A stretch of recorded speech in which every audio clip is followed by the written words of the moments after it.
Okay, fantastic. I'm going to keep my little chat open for a moment while I go to the next slide. But welcome, everyone. I am so thrilled that you are here. This is our official welcome in prompt. And if you know anything about the tiny desk, this is kind of modeled after the tiny desk, but it is the tiny letter. This is how we all are going to shift our attention from whatever it is that we have been consuming ourselves with prior to showing up to this window of time with a shared activity.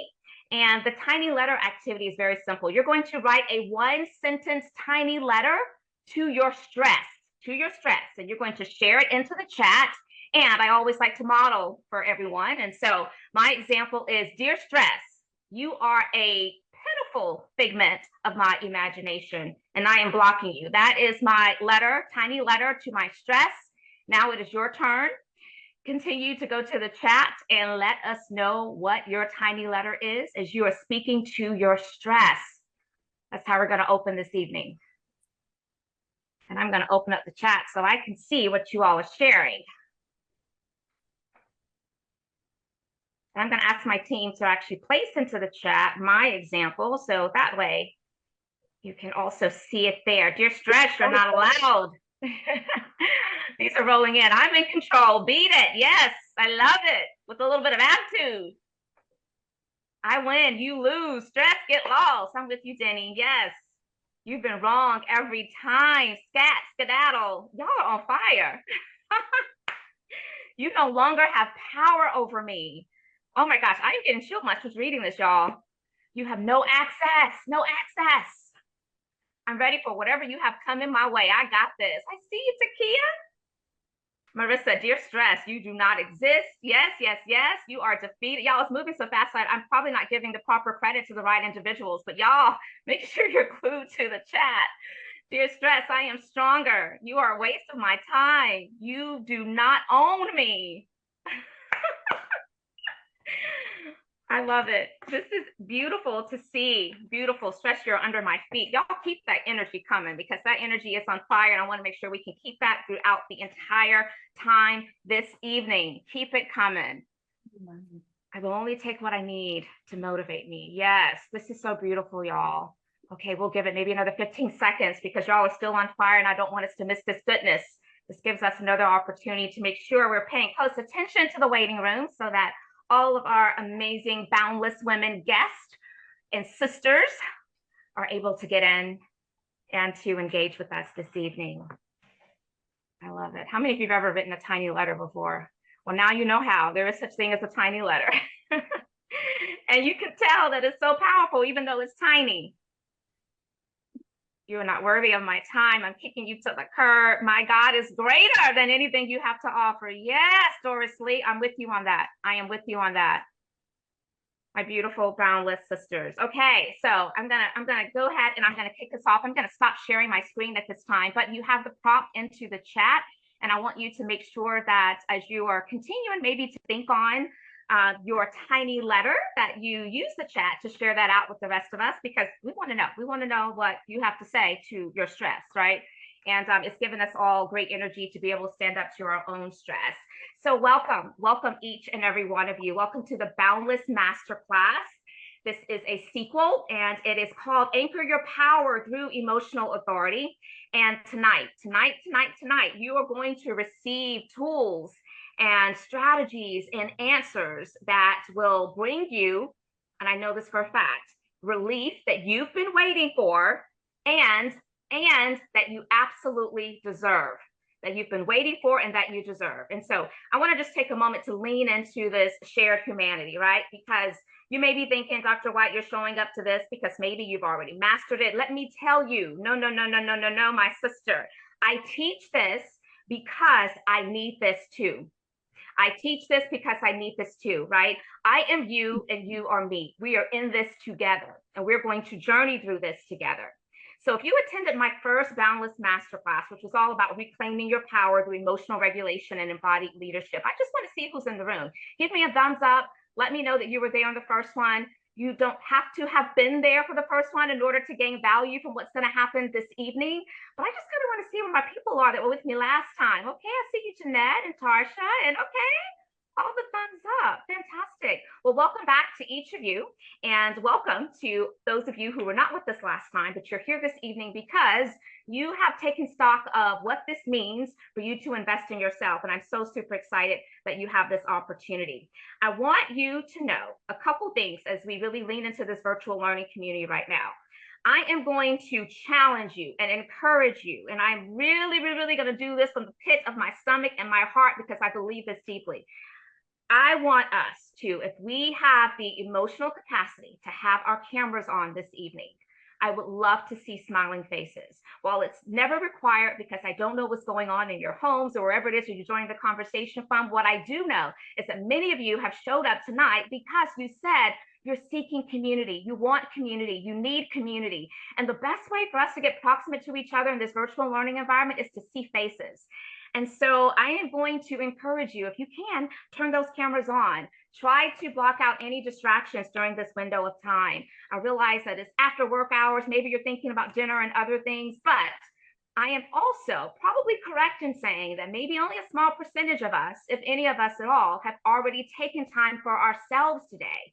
So if that is you and you have not taken time for yourself today, let this be your window of time. Okay, let this be your window of time. Make sure you have your favorite drink, whatever it is, no judgment. Again, I want you to block out any distractions.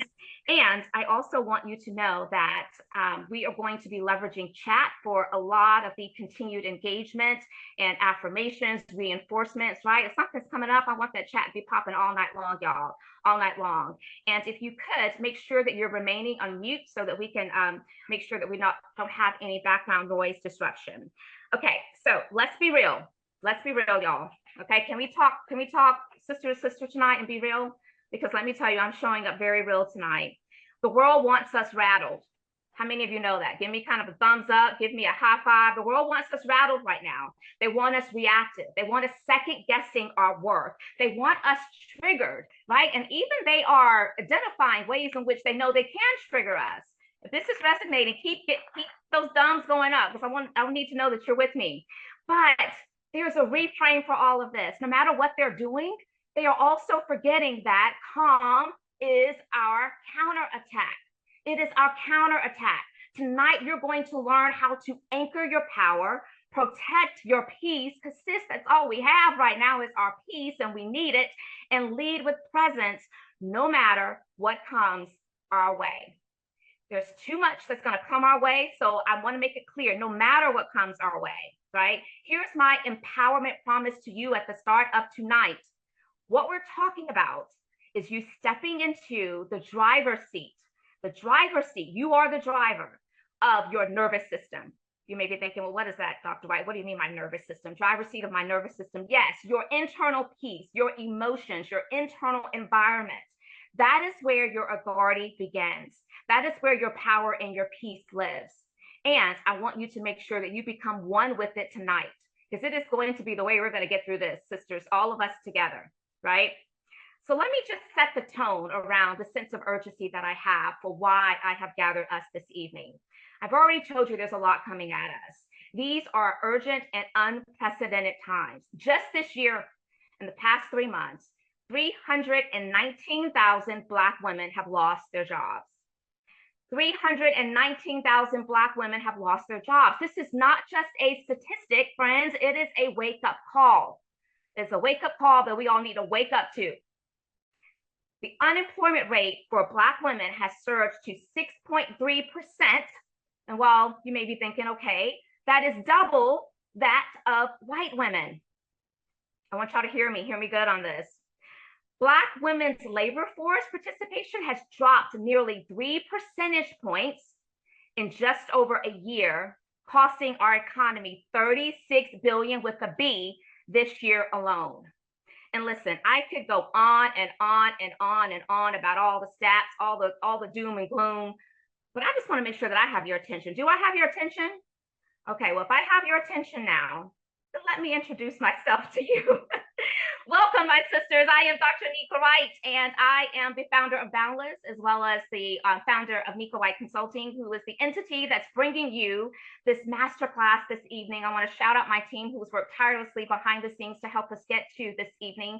They know that this is very personal for me. They know that this is a charge, a calling, a passion for me. And so I am holding back nothing this evening. I want to honor my circle at this time. I want to honor those who stand with me in this work of crusading for Black women's equality. We know that we just celebrated women's equality yesterday, but not only Black women's equality, but also emotional power, emotional regulation, emotional authority. I don't stand alone in this work. There's so many on this call that are also crusaders of this work. And I just want to honor each and every one of them. And in fact, probably the moment that you've been waiting for, you will meet shortly my personal emotional regulation coach, Mikki Bey. I'm going to tell y'all tonight, I don't call her just Mikki. Every time I say her name, it's always the full name because her name is just fire to me. Mikki Bey just rolls off. It's almost like my friend Tara J, who's here. Tara J, that's what she gets. Tara J. Tara J and Mikki Bey. But she is my personal emotional regulation coach, and you're going to hear from her in just a bit, and she's going to certainly be co-facilitating with me throughout this evening, bringing the reinforcement and some additional insight that just in the work that she's done over the decades that she's done it has really been able to resonate with a lot of people. But first, I want to just set the tone and give you a glimpse of what's ahead tonight. Tonight is just a taste of what we do every single month inside this container of transformation that I've been referring to as Boundless. Some of you know a little bit about it because you were at the first masterclass. Some of you are maybe curious, and maybe that's why you're showing up tonight. But the Boundless community is something that I want to plant a seed for right now, because you're going to see it as a thread through how in which the content we're going to be facilitating and training you on and providing a lot of insight to you for how it connects to this Boundless concept. I will let you know that most people understand that when they go to a masterclass, especially a free masterclass where people are facilitating content that their clients will pay thousands and thousands of dollars for, there will be an offer for you at the end. I do want to make sure that you know that. But it's going to be something that has been created exclusively for those who showed up tonight. And it is good. It is good. I believe so deeply in this transformation that you will experience tonight that I wanted you to feel a little bit of it, to experience a little bit of it before you commit, right? Some have already committed. Some were sold day one that they heard about it. And I'm grateful for those of you who are a part of the community already. But I also wanted to make Boundless an easy decision for you with some special offerings. So that's what you have to look forward to tonight. I will also let you know that I will stay an extra 30 minutes past our end time of 7:30 after we close. That will be the time for maybe some very specific questions that you have, or maybe it's about the training content. Either way, I will stick around for those who may need that extra time, and I am happy to do so. And I hope that you will take advantage of that if you find that to be beneficial. As a thank you, just simply for showing up tonight for yourself, investing in yourself tonight, you will also receive special tools that are aligned with tonight's masterclass training content. And let me tell you, while these gifts are not going to come any sooner than the very end of our time together today, sisters, I want you to stay with me till the end. That's how important this is. You will certainly gain a lot of value from those tools. These are tools that you can use immediately to make immediate impact in your life. And I made sure of that. I have not shared these tools with any other community before. And so you are going to be able to get them to start your transformation. Now, I'm at the place where I'm ready to introduce my friend, Mikki Bey. But here's what I want to tell you. I have a story behind how Mikki Bey and I connected. And some of you know that I'm a storytelling facilitator. So I want you to recognize just how pivotal my relationship, my encounter, the time that I've spent, the hours that I spent with Mikki Bey has been to my own journey of becoming boundless. So let me tell you how we connected. These are my confessions, y'all. It's a unintentional ode to Usher, but these are my confessions. I'm keeping it real with you all tonight. So I was the classic overthinker, control obsessor, over planner. If this is resonating and this is you, y'all don't leave me out there by myself. Give me a thumbs up or something, right? I was an anticipator of every possible step ahead. I lived in a state of anxiousness. Anxiety might as well have been my middle name, sisters. It might as well have just been Nika Anxiety White, literally. I was always chasing the next thing. I didn't like how that made me feel. And let's be real, this isn't just a confession. It is a fact that I am a Black woman living in a society right now, like many of you, that would rather see me crumble under pressure than to rise in my power. At the time, I was seeking solutions for all of those things that I just told you that I was, right? And I was deeply dysregulated. Didn't even have language for it at the time, but that's what I was, deeply dysregulated. My nervous system was crying out for repair. Repair is what it needed immediately. And so I kept encountering this woman, Mikki Bey, beautiful sister, beautiful locks sister. I admired her locks. I admired her confidence. I admired how she showed up, right? It was just something about her that drew me to her. And a lot of it was her content and the authenticity in which she stood in her belief of her story of who she is, who she's going to be. And I was so drawn to that. And I remember just being attracted to that vibe. She calls herself the emotional regulation queen, by the way, y'all. And you'll soon see why. And I thought to myself, okay, she's the emotional regulation queen. I got a lot of emotions right now that I'm having to navigate. Don't even understand all of them, right? Don't even like all of them, right? Lots of ups and downs, and they are out of whack. So emotional regulation, not even knowing what it was. Yes, I need it. Sign me up. And in fact, bottle it up and give me all that you have. I want to just deplete your shelves. Give it to me all. That's the point of desperation that I found myself in. But Mikki didn't just offer a quick fix. Not at all. Mikki offered to become my coach, my friend, my confidant, my accountability partner. And through her guidance, I began to transform. And I don't use that word lightly. I am big on words and language. I don't use that word transform lightly. And I'm still on that journey right now. And I want to make sure that I make that clear to you, sisters. This work has changed me so deeply that I immersed myself into it in a way that I never have with anything else that I had encountered that I felt was going to be that transformative for me outside of my faith. But here's what I found. I was so drawn to it, and I saw the value of not only for me as a woman of color, as a Black woman, but also as someone who was trying to create experiences and places and spaces where all people, y'all know I'm in the space of diversity, equity, and inclusion, but where all people can rise to their fullest, highest selves, right? And be whole. And I knew what emotional regulation did for me, and I wanted that for others. That is just how powerful this work has been in my life. And so I went to work, not only working with Mikki as having her as my coach, but I even continued to immerse myself across this body of work in so many other ways. There's many other practitioners as well. I was reading a lot, and I became a student of it. And I was practicing it as often as I possibly could, and I still continue to. So I wanted you to have that backstory, but now without further ado, I will bring in Mikki Bey. Again, you're going to hear her full name the whole time. And it's so funny, when we were talking about this evening, she said, hey, girl, I'm showing up as your cheerleader. And I said, well, that's fine, sis. I said, but you're also my reinforcement, okay? So let me bring on the GOAT, Mikki Bey, and I am going to add you into the spotlight. Let me see if I can find you, sis. But get your camera on. I've been on. I've been on the whole time. I'm going to make sure that I can spotlight you, but greet this audience in your own way. And if you want to clean up my story a little bit, I'll give you permission to do that too. You know, I have no hidden things from you. So yeah, welcome, my friend. Thank you. Thank you so much. You know what? To be called the GOAT by the absolute powerhouse that is Dr. Nika White is humbling, to say the least. But I do have to tell you this. I am here tonight, not just because I'm an emotional regulation expert. I'm here tonight because Dr. Nika White, her passion for bringing this information to Black women specifically is why I do this work. She has completely jumped 2 feet in to this work.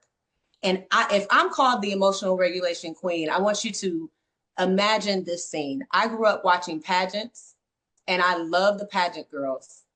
And I want you to imagine me taking my crown off and pinning it on Dr. Nika White, because I want to give you the behind the scenes of how this all came to be. Now, she's not lying. She's super A type. I'm super B type. Okay. So I'm like, I had my sales call with her. I'm going through everything. And at the time, she was actually talking to someone on my team. I didn't initially take her call. And they gave her all the information. I'm getting text messages and calls from my team. Like, we need you to get on the phone with this lady. She has so many questions. Da, da, da, da, da. So she asked me about 100 questions. I am not exaggerating. Like, this call lasted days. Okay. Like, it was really, really bad, to the point where I basically said, look, do it or don't. Because that's the kind of coach I am. I said, do it or don't. You call me. Right. So that's the kind of coach I am. We're very different, but we are like peanut butter and jelly. And so I am here tonight as the Michelle to her Beyonce. And she is right. I am going to reinforce this information, but make no mistake, she has come into this work not just as a facilitator, but as a woman who is embodying these principles. And I'm so proud to see her flourish in this area. And this particular masterclass, every single detail was planned with you in mind. She wants to know what you want to know, what is going to give you relief tonight. She has put thought into what emotions you could have tonight. She has put thought into the tools you are going to be able to leave with tonight. So everything that you are going to experience, nothing is cookie cutter. It has all been created for this experience to uplift you, to support you, and to give you a taste of what is available in Boundless. So I am honored, and it is my absolute pleasure to be here with all of you all tonight. So let's go ahead and get this thing started. Let's go. I was bracing myself because I'm emotionally regulated now. At least I'm practicing it, right? I was bracing myself, but sis, that was really touching. Thank you so very much. Okay, so I've talked about Boundless as this container of transformation. Let me make this even clearer for you before we go deeper tonight. I want to plant a seed that helps to create the connection point between Boundless and tonight's topic. So let's start there. Boundless is not just a program. It's not just a community. It is the container in which the full transformation lies. When I am presenting to you tonight, it's just going to be one spoke in the wheel of so many other spokes that should work collectively to get us on this journey of true transformation. So I want to make sure that I clarify that. It's more than just, again, this type of community or a program. It is a force. I've been calling it a force. I've been calling it a horizon. I've been calling it an ideology and a mindset. All of those together is what I want you to be able to live and to actualize. And it's an evolution of self, of myself, of you. And so to further illustrate this, I'm actually going to share a quick, 1-minute video with you. And here we go, y'all.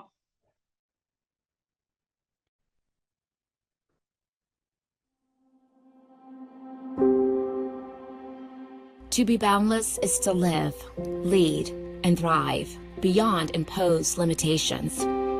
It is an embodied state of emotional power, resilience, and authority that frees women of color, especially Black women, from systems, narratives, and patterns that seek to confine them. Boundless is not about striving for more. It is about reclaiming what has always been yours: agency, worth, and wholeness. It means choosing radical self-care as strategy, practicing emotional regulation as power, and embracing a community of sisterhood as liberation. A boundless woman honors her story, commands her voice, and expands possibility not only for herself, but for every woman connected to her. Boundless is a reclamation, a future authored by us, for us. We are boundless.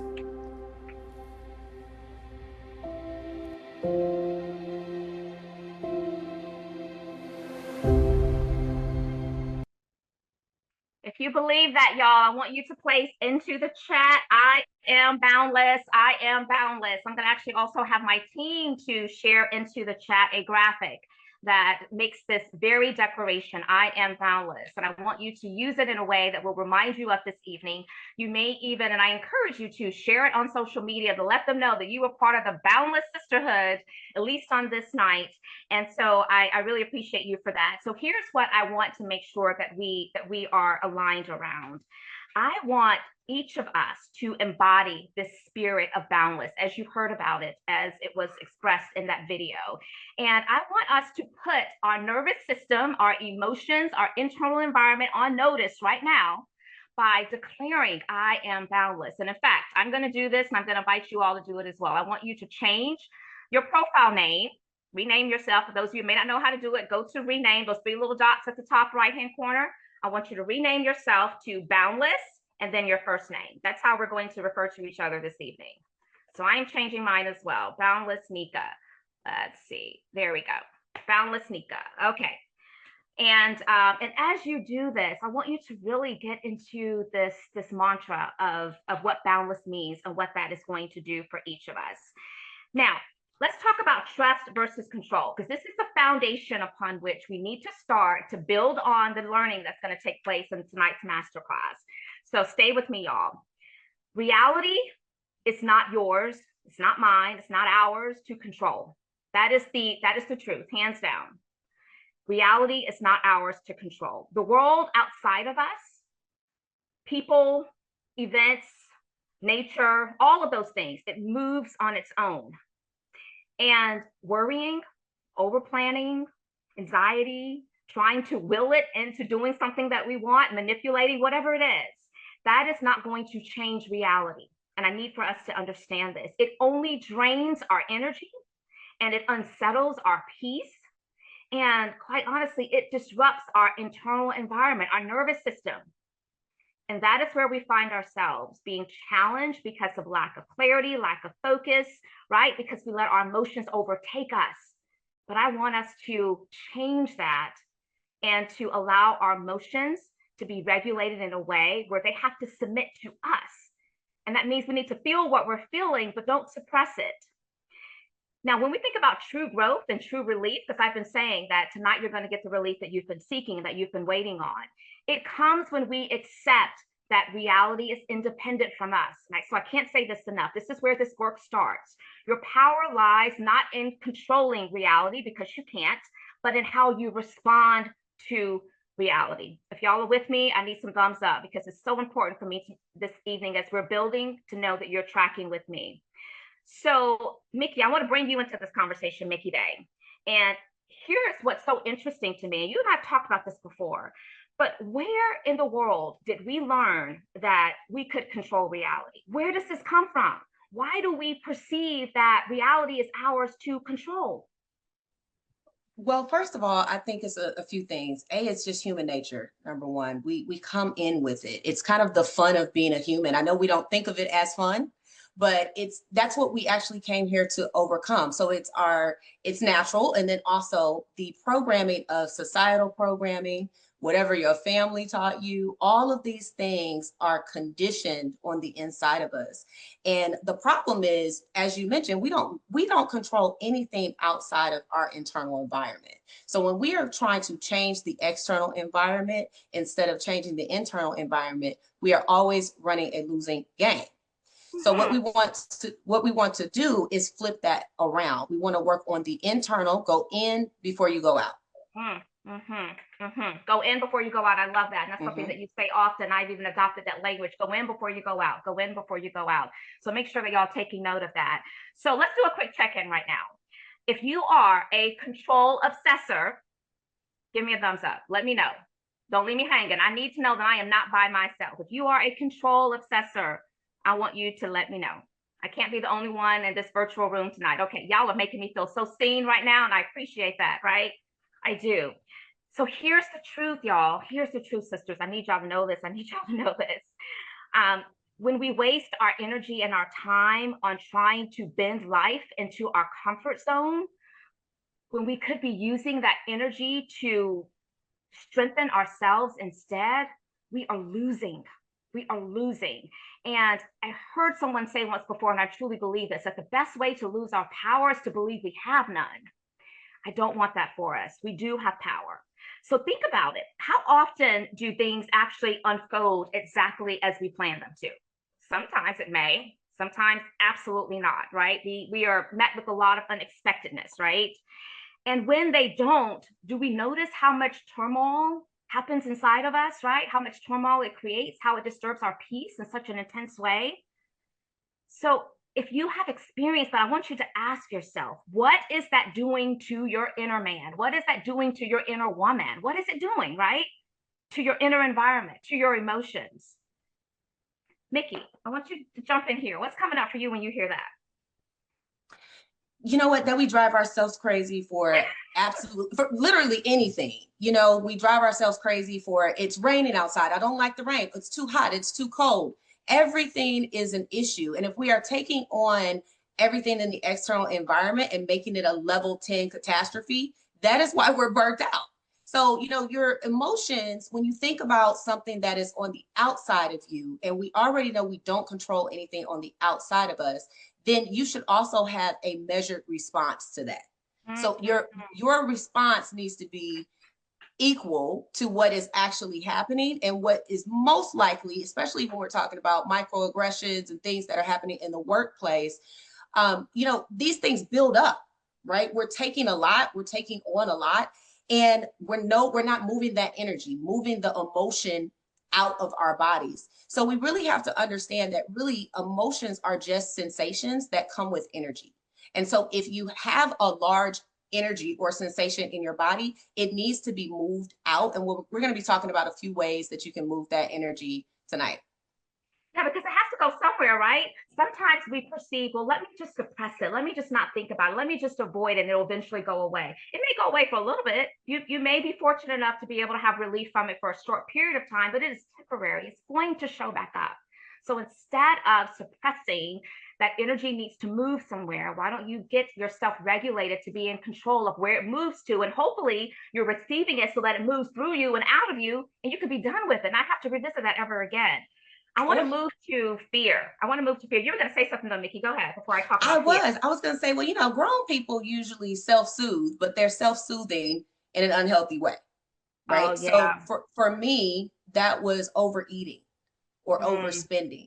And so I want to challenge everyone here tonight to put in the chat the way in which you cope before you know about these tools, right? No judgment at all. Some people like to drink wine at night.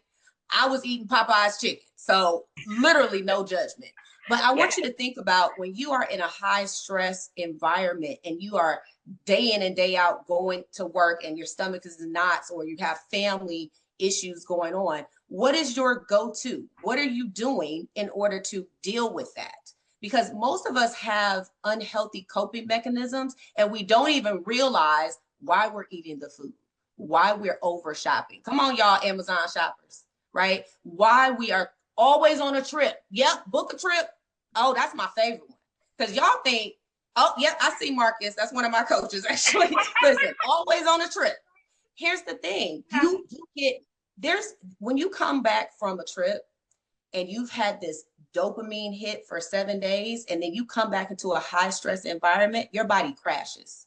And it has to be renewed in a way that is structural, not decorative. So taking a trip is decorative. It's like, when you put all the nice frilly stuff on the outside and decorate for every holiday, and then you go in.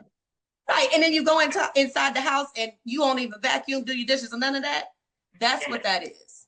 Window dressing. Yes. Window dressing. Dressing. It's not going to change anything on the inside. It's going to make you feel a little good about yourself just for that brief moment, but it's all going to come back to you. So no, this is good. And for me, it's either shutting down completely, just shutting down, or it's thrusting myself into this work mode to where it's unhealthy. It's like it's all consuming for me. And so, yeah, we have to be cognizant of identifying what are those signals and signs, because that's critically important for us being able to get our power back. So I mentioned that I want to talk about fear, and I do, because as we're level setting around the fact that we can't control as much as we've been told that we can, and we feel that we can't. So let's stop obsessing over trying to control things, and let's be cognizant about taking that energy to work on the internal. So the question then becomes, if we are no longer to try to control things because we can't, then what happens to my fear? And I use that word intentionally, Mikki Bey, because that's what it is. That's why we're trying to control things. We can try to spin it any way possible and say that it's not, but it boils down to fear of losing something, fear of what people may say, how they may perceive us, fear of what may happen. And then again, that means we're not living in the present. We're trying to anticipate and manipulate and want things to change for our comfort zone. And so I want us just to be honest about that. Here's the shift that we need to consider. Your true responsibility, our true responsibility, again, I'm putting myself in this. I am you, you are me. Is it forcing the outside world? It's working with the fear on the inside of us, which causes us to want to control, obsess in the first place, which causes us to lose our peace, which causes us to not have clarity and focus when we're trying to go about our daily lives, right? Not being able to show up for people that are relying on us, right? Not being able to show up for ourselves, right? And so the real responsibility is the inner work, which is relaxing, releasing, breathing, allowing, right? And most importantly, not carrying what was never ours to carry in the first place. I want y'all to get that. There's a lot of stuff that we're carrying right now, a lot of baggage, a lot of junk that really wasn't ours to carry in the first place. And we have to be real with ourselves about that. So, and this is where emotional authority begins. Mikki Bey, I want to get your thoughts on this as well, the fear piece. Oh, I love to talk about fear. So most people are living their lives trying to avoid fear and trying to get their desires. Mm-hmm. If you are living like that, you're wasting your life. Mm-hmm. So essentially what you are doing is you're trying to drive from California to Florida, and you are in a car. You're supposed to be enjoying all the sights from California to Florida. And you know what you're doing? You got the radio on, you trying to get all your playlists, you hollering at the kids in the back. You have all these distractions, missing literally the journey. And so when you hit a pothole, right? You hit a pothole, you know there are going to be potholes traveling from California all the way to Florida. And when you get in that pothole, you act surprised. Like you didn't know it was going to be a pothole there. Fear is one of those potholes, right? And so what we have to understand is that fear is a paper tiger. That is what you are working with when you're talking about fear. Fear is literally a figment of your imagination. It does not exist. And so when you talked about accepting reality, the first step is not pushing against reality. If it's in front of you, it has happened. Yeah. There's nothing that you can do about something you're looking at. So the first step is you need to accept reality as it is. Do not fight what is already in front of you. And then work with the fear that comes up around what you are looking at. So let's just take a really practical example, money. Money gets a lot of people bent up out of shape, right? Okay, so I've been think about the economic downturn. Yes, money is top of mind for a lot of people. Yes, money is top of mind for a lot of people. So let's talk about that. So when you get triggered for having no money, or maybe your account is low, or somebody said reduction in force happened, right? There is nothing you can do about the reduction in force. But do you think that there's a possibility that there's someone who got the reduction in force and said, woo, praise God, thank you, Jesus. I actually get to go do what it is I want to do in the first place. Yep, blessing in the sky. Blessing in the sky. So the reality, the facts did not change. What changed? Person's response to it. The person's response to it. Sorry, but yeah, I'm put it in the chat already. put it in the chat. The perspective, absolutely correct. So there's going to be the fact, there's going to be the story you're telling about it, and then the emotion. What we don't often realize is that the story is creating the emotion. There is a link between your thoughts and your feelings, feelings and your thoughts. And this is where rumination occurs. Change the story. Change the story, you automatically change the emotion, which is why Dr. Nika White is an expert storyteller. You are speaking my language now. Yeah, I think many folks who know me, you know that I like to thread storytelling into my practice and what I do. So I want to stay on this point for a second because, you know, it reminds me of the scripture, whatsoever a man thinketh, so is he. We have to fill ourselves and our minds and our spirits with things that we want to be able to fixate on and things that are healthy for us. And so when I think about this fear, what comes to mind is also this non-interference with life's flow. Because sometimes people can say, well, no, I'm not fearing it. I'm just kind of going with the flow. But then at every turn, you're complaining about what's happening. You're talking about it. You're giving negative energy to it. So while you think that you may be hands off at that point, you aren't. You are really just you're nurturing it. And then it continues to grow. And so we have to also be cognizant about renouncing life and reality. And because it's still interference. And again, we can't Absolutely. control it. So that's really critical. So I want to say something here, and I remember, and Mikki, you may recall this as well, but when we first started talking about the fear piece and how we can't control reality, I remember I was having a hard time with this. And so I'm bringing this up because maybe you all are trying to connect the dots, and this could be your story as well.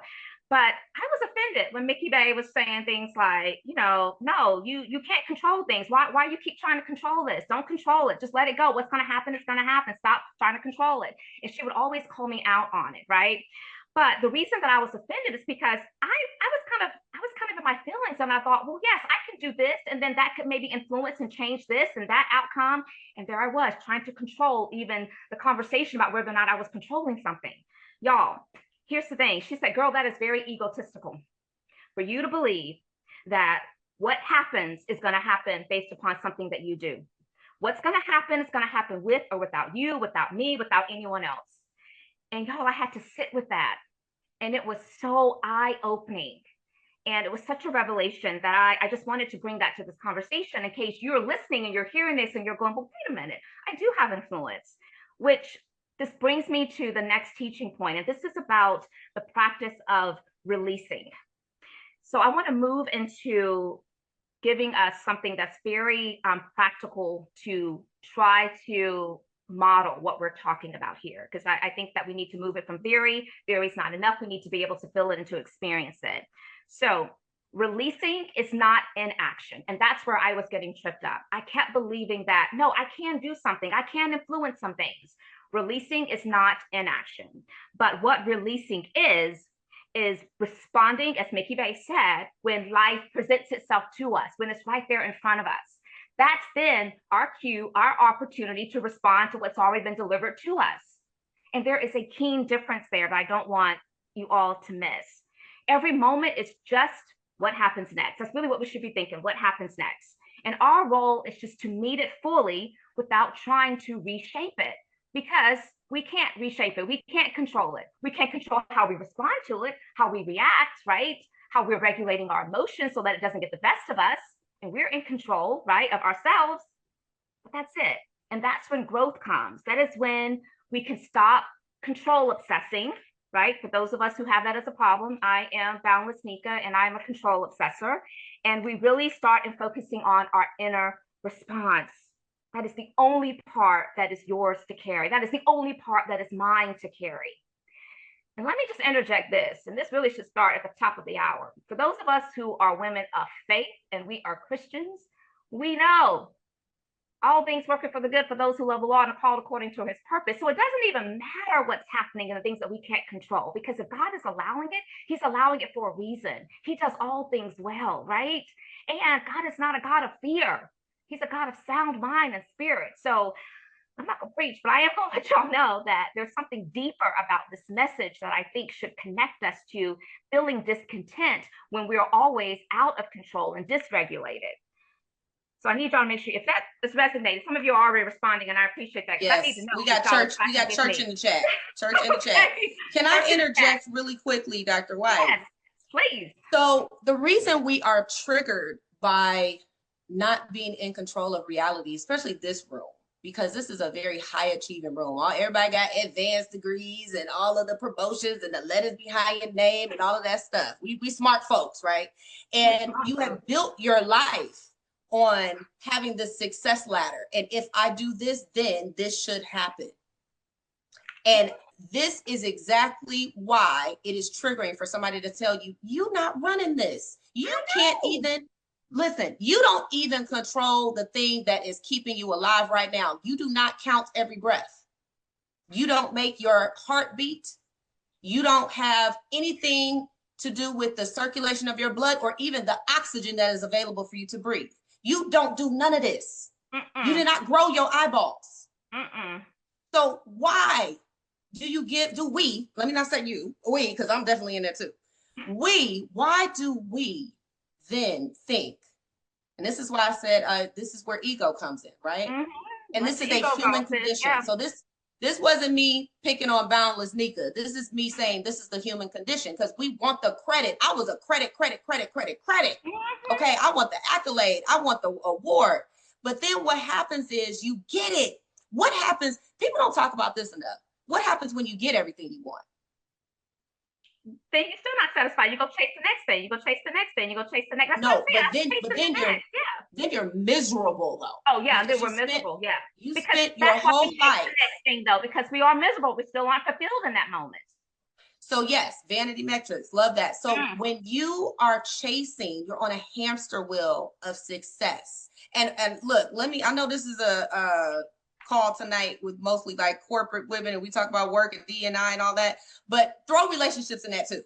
When you are trying to work for the ring, right? When you are going to love yourself when you lose the 100 pounds. I lost 100 pounds. That didn't make me love myself.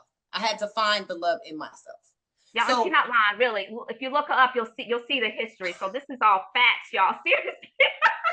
So, and by the way, this is all through emotional regulation, right? So emotional regulation is really the strategy that we all need to be employing, especially in this day and age, because it is our opportunity to not be on the defense, but to actually be on the offense. This is a proactive approach.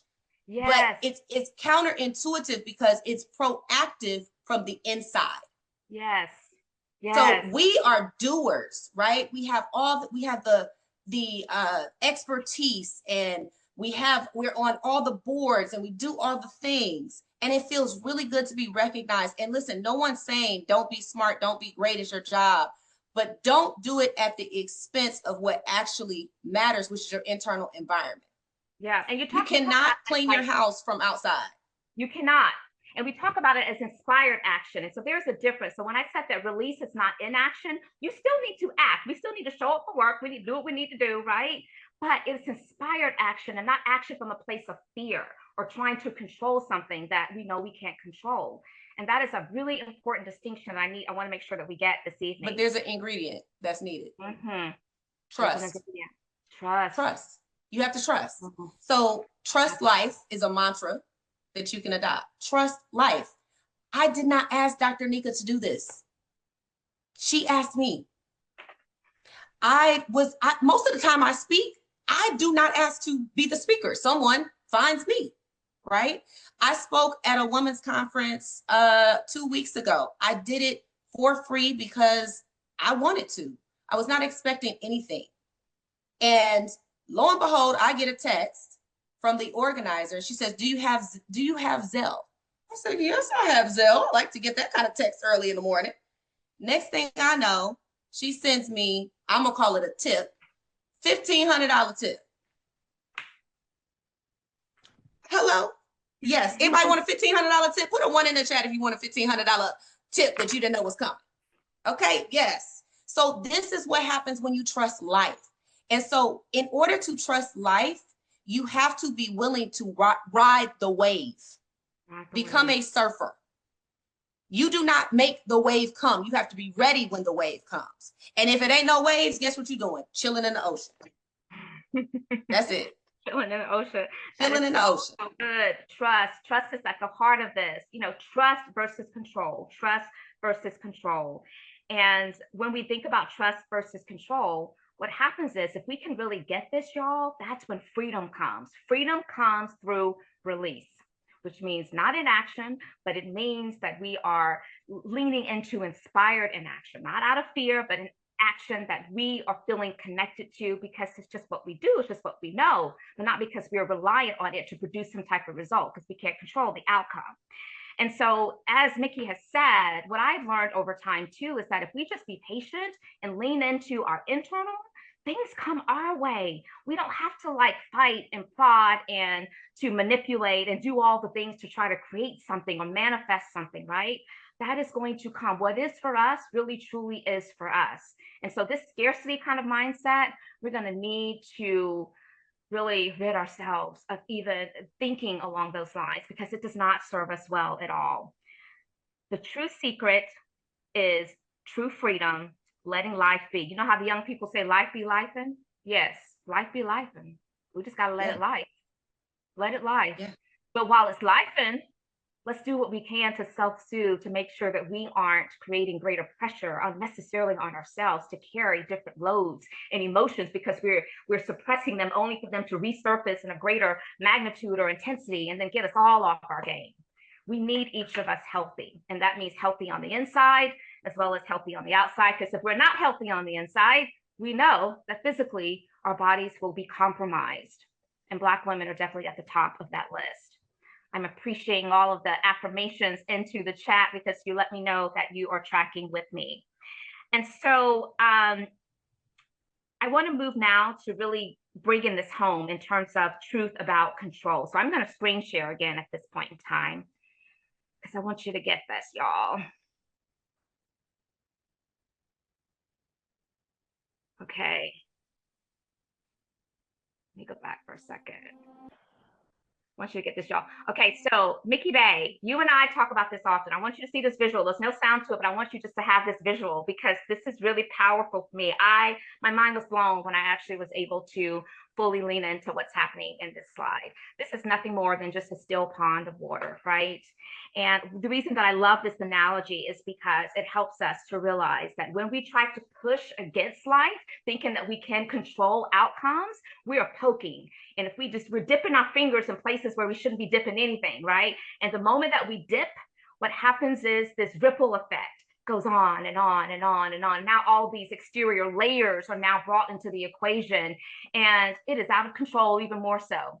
So I love, Mikki, when you talk about this particular visual and how it relates to helping to settle us whenever we're thinking about, let me just touch this, let me manipulate this, let me try this over here and try this over here. We think all that's helpful, but it's causing a ripple effect. And what are the implications of this ripple effect that we're seeing on this visual? So it was still water, and that tiny little drop caused all of that rippling, right? So when you decide that life is not moving at the pace you want it, and you start saying should, that is the biggest key that you are fighting against reality. When you start saying, I should be, the should is letting you know you sticking your finger in it. Sticking your finger in it. Because there is no should. That is putting your finger in still water, which is going to create ripples. For all you know, it is already in process. It is already, the contract probably in your email already, right? So what we have to do, when I said trust life, this is what trusting life looks like. And practically, when Dr. Nika talks about inspired action, let me break that down for you really quickly. So inspired action can come from regulation as well as dysregulation. So I want to be very clear tonight. We're doing a lot of, we're giving you a lot of information about how to become regulated, but everything has its equal and opposite. So if there's regulation, there's also dysregulation. So dysregulation in and of itself is not a bad thing. You must be dysregulated sometimes. You cannot live your life. You're not going to come to me. You're not going to come to Dr. White and be like, I am regulated forevermore. That's not how it works. It's a daily getting back up and putting yourself on the wagon. I am a person who uses emotional regulation as the guiding light for how I live my life because I'm from Detroit. My nickname is, what's my nickname? What's my nickname? Pop off Patty. Okay. My natural inclination is to pop off first and ask questions later. So I live my life from this place because I absolutely have to. Everything has a nature. My nature is to pop off. A dog's nature is to bark. Life's nature is to do what it wants to do. You cannot push against that. Everything has its nature. So you have to work within the guidelines of everything's nature. And when you put your finger in it and you cause those ripples, you're actually causing a delay. And also, let me make this point too. Putting your finger in it is not just trying to manipulate it. This also goes to your desires, because the desired piece, that is, a desire is based on fear. If I want to leave a legacy to my children, that's my desire. What am I afraid I'm not going to have? I'm not going to have anything to leave them. So it's born out of lack. So we have to acknowledge that we're putting our finger, and that doesn't mean we don't have goals and we don't have things that we're shooting for, but we're not using it as either the carrot over here that if I don't get this, then I am not. And we're also not using it over here as the boogeyman. So it works on both sides. Yeah. So I put up this graphic, Mikki Bey, because I want people to see the relationship between the reality, our habits, right? Mine too, yours too, all of our habits, and the consequence of it. And so what I want us to do is I want us to think about all of the different ways, spaces, places, things, people that we find ourselves trying to control, right? Think back to the tiny letter in the beginning, dear stress letter, because probably a lot of the things that you were saying to your stress, you had top of mind, some of the things you were trying to control and you can't control it. But think about those things. It could be relationships, money, you know, our children, our partners, the next promotion, a health situation. But think about those things. And I want you maybe just to share them into the chat. And then what I think we're going to see, what I know we're going to see, because it always shows forth whenever we have these conversations with groups, is that all of the different ways in which we are trying to control things, there's someone else that's also carrying that same type of heavy burden, that heavy load. And so it helps us to realize that collectively we can't support each other until we all try to get ourselves together on the internal. So really, we need to focus on how do we keep our anxiety at bay? How do we not waste our energy? How do we not allow inner disturbance to keep us off our game? So that's really important. And then I want to give you another tool. Now, sometimes when we think about tools, we think about something that's tangible in your hands. I'm giving you tools. These are free tools right now. These are 2 key questions that I think are really important when we find ourselves trying to control something. The first question is, am I trying to change this, or am I willing to live in it and accept it as reality, knowing that whatever happens, happens, and I can control my inner being so that I'm not disturbed by it? Again, for us believers, God got us, right? Question 2 is, am I acting from fear? Make sure that you're tracing it back. Am I acting from fear to control the outside, or am I working with the fear on the inside? I'm going to ask my team to drop these 2 questions into the chat. So snap a picture of it, but I want you to get this. These are questions that when you find yourself trying to control something, just pause for a second and think back to these questions and be honest with yourself. They are your anchors, and they're really going to help you to regulate and be more grounded so that clarity can show up when you're trying to control something that, again, is just going to yield some wasted energy. Okay, so some signs that we're in control mode versus trust mode. I want to keep the slides up for just a moment longer. Here are just some brief examples. Control mode looks like, if I don't do this, then it's not going to happen. I have to just do it all because it's not going to be done, or it's not going to be done right.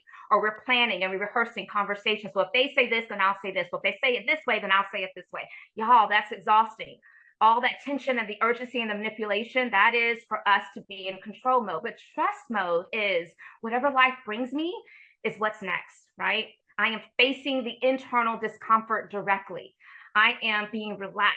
I am sitting in a presence of serenity, just allowing what's going to happen, moment to moment awareness. And as it comes to you, Mikki Bey always says, when it's right there on my nose, it's when I pay attention to it. But as it comes to you, that is when you then decide, what is my response? And if you are doing the inner work, you're going to be in a position to be able to answer that very clearly and in a grounded manner. So control mode versus trust mode. Now, quick little exercise. Mikki Bey, take us through this. Okay, so I hope you have a notebook and a pen. If you don't, that's okay. We'll use the chat. So we have given you a lot of the answers during this, 30 minutes or I guess hour that we've been together. I want you to think about this internal circle. This circle is what is in your control. So start putting it in the chat. What goes in the inside circle? What are the things that you are in control and you alone? What do you have agency over? Put it in the chat. Let me see some of the things that you are in control of. Throw it in the chat for me. Myself. Okay, be more specific. Yep, my mood, self-esteem, my attitude, my response. Excellent. My feelings, how I respond to things. Excellent. Talking, walking, yes, body image, health. Okay, interesting. Okay. All right. Awesome. So you all have a pretty good grasp that what you are in control of lives on the inside of you. Now let's talk about everything else. What are the things that you do not control on this outer circle? Put some things in the chat that you do not control. What are some things you do not control? Other people, yes, other people. The weather, love that. My colleagues, my husband, bam, yep. What about the government? Right. What about the stock market? My son, my mother, definitely. Okay. So there are some forces that are outside of your circle. Yes? Can I get a yes? Yes. Okay. There are forces that are outside of your circle. Now, let me ask you this and be honest.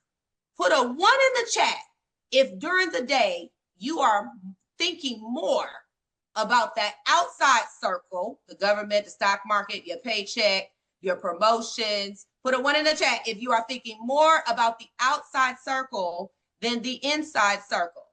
Okay. 90% of your day, you are thinking, Dr. Nika said at the beginning of this might be the only hour you've given yourself today. Don't we get 24 of them? Interesting.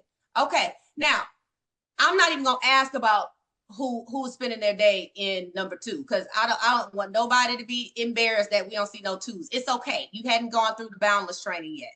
So now what I want you to do is I want you to think about, I am spending 90% of my life trying to control the uncontrollables in the outside circle. And at best, I may have a teeny weeny bit of influence. And I mean, when I say teeny weeny bit, 0.000000001% of influence. And so why would I give the majority of my attention to everything else that I cannot affect? And then, you know what else we do? You know how you think you're affecting it? Oh, I'm gonna just overthink myself into a solution. Oh, I know it's some big thinkers in here. It's a big brain people in here that are like, if I think about this long and hard, I'm gonna come up with a solution. No, you're not. Because here's the thing, you're never gonna be able to have enough solutions for 8 billion people in the world to conform to what you want. So what I will leave you with is this. I'm going to give you my personal definition for emotional regulation. You're not going to find this in Webster's. You're not going to find this in a glossary. You're not going to find it anywhere else but here. My personal definition for emotional regulation is no longer needing external circumstances to be as you'd like them to be in order for you to feel good. I'll say it again. No longer needing external circumstances to be as you'd like them to be in order to feel good. Because the hill that I'm gonna die on, and I'm gonna say it every time I ever open my mouth about emotional regulation, is that it is your 100% responsibility to manage your own emotions. It is no one else's responsibility. No one can make you feel anything. Fight me on it. I know I won't. I'm a believer. I'm a believer. Okay, I'm going to go back to sharing my screen because I want you to see this framework that I think is going to help bring this home. So Mikki Bey just talked about emotional regulation and what that is. What I want to introduce to you is a framework called the emotional power trifecta. And it includes 3 important aspects. The first is emotional regulation, which is just what Mikki Bey took us through. This is how we steady our internal environment, our emotions. If we think about the second piece of it, it is emotional resilience. It's not enough just to regulate because we're going to fluctuate. We're going to go in and out of it, right? Practice is something that we have to maintain. We have to continue to put all of our tools into practice so that we can make this part of our DNA and how we show up consistently. This is the strength of that emotional muscle. That's where we need to keep operating and keep working it. And then thirdly, when we put emotional regulation in place and then we start practicing it and make it a strengthened muscle, then that's when we can lead from grounded power, and that is emotional authority. So the three together is emotional power trifecta. And I want to make sure that you understand this clearly. What is important is that when we think about triggers, I know Mikki Bey just mentioned a moment ago. I'm going to go ahead and put all four of these up because I'm being cognizant of time. But when we consider that we cannot control what happens, but we can control how we feel about what happens and how we respond to what happens, we have to connect that to triggers, and triggers being our responsibility. So I want us to get to a point to where we start to recognize and clearly understand when we are being triggered. And again, there's different layers of being triggered. Sometimes it's at an intensity to where it's going to elicit, if you're not regulated, a certain response, and another time it may not be, but it's still something that's there. It's motions that are there that's definitely impacting your nervous system. Here's what I want you to do when this happens. I want you to notice what's happening inside of you. Notice what feelings are coming up, right? What is your nervous system doing, right? And then name that emotion honestly. Don't try to put it aside or suppress it. Name it. I'm afraid right now. I am fearful right now. I am saddened. I am concerned. I am jealous. I am whatever it is, right? Just name it. Give it a name. And then once you name it, it's already out into the universe because it's there anyway. And it's just trying to, let that negative energy fester. But now you're taking control of it by naming it. And then you can start to neutralize it before it takes over your body. This is emotional regulation. And then when you do that, when you notice, name, and neutralize, you're able to navigate the moment from a place of clarity and not chaos. Clarity and not chaos. Mikki Bey, something you want to share about this? Yes, this is really powerful, and this is really important to master. And what I want to say is that emotional regulation is really about being able to experience the spectrum of emotion. So you should be able to feel fear, and you should be able to feel joy. That is part of the human experience. So I want to be very clear that we are not trying to avoid emotions. You need to be able to feel them. Emotions are very pesky. Have you noticed? So when you try to suppress them, they're going to come back and they're going to be like, hey, remember me? I'm angry. I know you tried to push me down, but here I am and I'm stronger, right? Because they are trying to drop off a message. And every time you push it down or you suppress it and you don't want to deal with it, then when it reemerges, you only have two choices. You are going to explode or you are going to implode. Put a 1 on the chat if you are an exploder, and put a 2 in the chat if you are an imploder. So the shutdowners, people who shut down, and 2, people who gonna pop off like me, 1. Okay, we got a lot of 1s, 2s, 1s. Oh, lots of shutdowners. Oh, Dr. Nika, that's your tribe. Yeah. Okay, I'm a 1. Lots of 2s. Okay, so it's really too, but yeah. Okay, yeah, so it's important to know that, because for me, I know the minute there is this phrase in my mind, and I won't say, because Dr. Nika don't curse, I curse. Okay, I won't say what comes in my mind, but it starts with an F and it ends with other letters. And so when I say that in my brain, I know I'm triggered. That's my first indication. Physiologically, there's also something happening. For me, I stop breathing. And when I stop breathing, I know something has, fudge is a good one. Thank you, Yolanda. Yes, fudge. That's exactly what I say when I'm triggered. So understanding that being triggered is normal, but it is also an opening. It's an opening for you to go deeper. And this is what we're talking about when face the fear.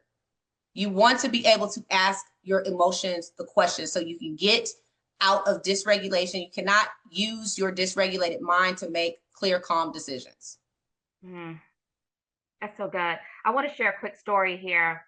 Again, these are my confessions, y'all. These are my confessions. But when I think about the time that I was really dysregulated, right, and I knew that I was being triggered by so many things during that time, I wish I had the emotional regulation advantage formula that I just shared, the notice, name, neutralize, and navigate. So I had a toxic employee, who was beginning to impact the entire culture of the organization. And I happened to have been privy to an internal chat that was taking place between this toxic employee and my other teammates. And this person proceeded to misrepresent me, just talk about what was all flawed with my leadership. I mean, several different things. And it went to my entire team. And so while Mikki Bey is pop-off Patty sometimes, what happens with me is I can be nomad Nia, which is I am just a wandering nomad when I get into my feelings, and when I get really, really triggered, I'm not grounded, I'm dysregulated, I'm not thinking, I'm not clear. I am like, in that moment, looking to respond immediately. And oftentimes that's from a place of lack of clarity. And so I remember when I read it, immediately I responded back. Y'all know that GIF where it has like the cat's doing this kind of type of real. Y'all know what I'm talking about. I think there's one of Kermit too, Kermit the Frog. So I was Kermit, and I was literally like that cat. I was just going. And everything that I was saying was trying to defend myself and trying to refute everything that she had said. This is to my whole team. I know y'all clutching your pearls right now saying, Dr. White, no. This is why I say I am you, you are me. We're going through this journey together. And every other sentence where I was defending myself, I would end it with, then why are you still here? Da da da da da da da da. Then why are you still here? And it was a moment of reckoning, because I hit send. And mind you, I just told you all that this was to my full team at this time. And instead of responding, I reacted. There's a difference between the two. We respond when we are emotionally regulated, and it was a disaster. And so had I had the tools, the wherewithal to even realize that I'm not grounded right now, I'm not centered, get back to your center, get back to your center, I would not have responded the way that I did. I would have been able to address it in an appropriate manner, which was definitely not responding the way that I did to my team. And so I share this from a place of transparency to really help you to understand the transformation that these tools, these skill sets can bring to our lives, which helps us to feel more fulfilled, more settled, happier, more at peace, right? And I want that for all of us. I want that for all of us. I think that we all deserve that. And so, yeah, Nomad Nia. We laughed at a little pop-off Patty, but there's a nomad Nia out there. I don't like when she comes out, and I try to keep her way tucked away. That is something that I do try to suppress, right? Nomad Nia. Okay, so if these tools that you're hearing tonight is really resonating with you, I want you to know that these aren't one-time tools in Boundless. These are tools that we practice together. These are tools that we make available again and again and again throughout all of the different touch points of the Boundless experience. But what I want you to know is the next time that you are triggered, think back to my story. Think back to Pop-Off Patty. Think back to what we've talked about tonight. And then use your tools. Use those skills to be able to stop, name it, notice it, neutralize, right? That is where you're going to find your power in being grounded in that situation. So one of the things that I have been expressing to you this evening is that while we're talking about some tools that are important for emotional regulation, again, I think it's so critical for you to have this visual, because Boundless transformation includes all the things. Today, the thing has been the trust versus control. It's been emotional regulation and embodied leadership. And we've given you some tools already to be able to understand how you need to start applying that to your life. But what I want you to know is that if you're showing up and you're gaining a lot of value tonight and you're thinking, okay, this is great, I want to be able to get all of this, I feel like I'm well on my way. Imagine the transformation if you had all of these tools at your toolbox. We're in a community, a very affirming and supportive community that's walking with you shoulder to shoulder over the next 12 months, right? Imagine the power of that in its totality. I don't want you to miss that just because we're giving you a little bit of it tonight. Tonight is a gift because I think just that much of each of you. Okay, so let's talk about embodied and community practice. I'm going to stop sharing my screen here. And transformation doesn't just happen through information alone. We know that. We also need to be able to embody through practice what we're hearing, because then it becomes something that we model, something that becomes second nature to us. In our first masterclass, we did talk about embodied leadership. So I want to spend just a brief moment today, and I am watching the time, as it relates to embodied leadership. And so that's exactly what we do inside Boundless. We give you practice so that you can start really embodying what we're talking about, and you start living it. It becomes really a natural point for you. Here's the truth. Embodiment requires consistency. So without the tools, without the practice, you're not going to get the consistency. You're not going to get the results. So I want you to understand the connection point to the broader concept of Boundless, the community, and the transformation that happens through all of the touch points that are a part of the community. One thing we haven't talked about yet is co-regulation. And so when I talk about community, the reason that I'm stressing the full transformation through the Boundless community is that we co-regulate by oftentimes the company we keep. I was sharing with Mikki Bey this morning that I was feeling really anxious. I got up, I listened to my worship music, I did my study and my meditation time, then I went for a walk, listening to worship music. And then by the time that I came back, I was feeling overheated, and I couldn't tell if it was from the walk that I did because it was hot this morning, or if I was feeling anxious, And so I got into the shower, and I still couldn't settle myself down. So I just kind of laid on the bed for a little bit. My husband was racing. He was getting ready. He was leaving to go to work. And I said, Carlos, my husband's name. I said, Carlo, do you have to leave right now? And he said, in a little bit, but not right now. What's up? And I said, can you just come and hold me for a few moments?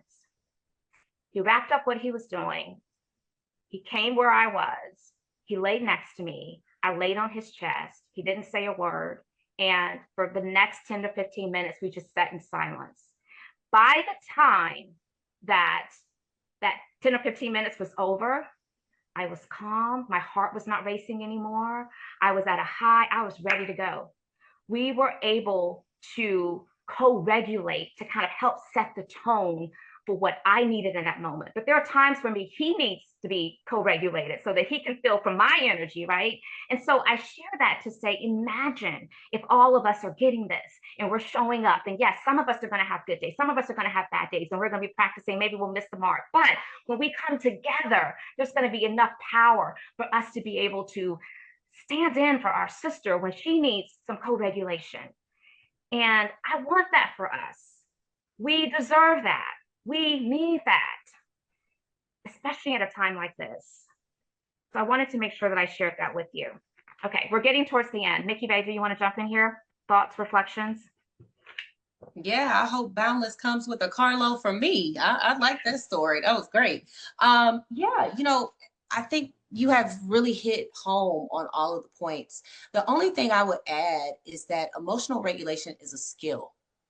And that is really good information to know, because it means with 100% certainty that you can learn to emotionally regulate. I have a 6-year-old. There are viral videos of me talking to him about emotional regulation, about how he regulates himself as a 6-year-old. I'm assuming everybody on here is over 6. And so this is something everyone can learn and can master. And let me just speak a little bit to what mastery of emotional regulation means. I just spent 72 hours with feeling like my face was kicked in, okay? Emotional regulation is not never having a bad day or having a bad weekend. Mastery of emotional regulation is being able to sit in that feeling, knowing that it is going to pass through and not needing to touch it. So I just told you, I was dysregulated for 72 hours and I watched it. I let it come up fully. I let it tell me all the stuff it wanted to tell me. You know why? Because I don't want it to stay. I want it to get on out of here, right? Tell me what you need to tell me. Bring it on up so it can get out.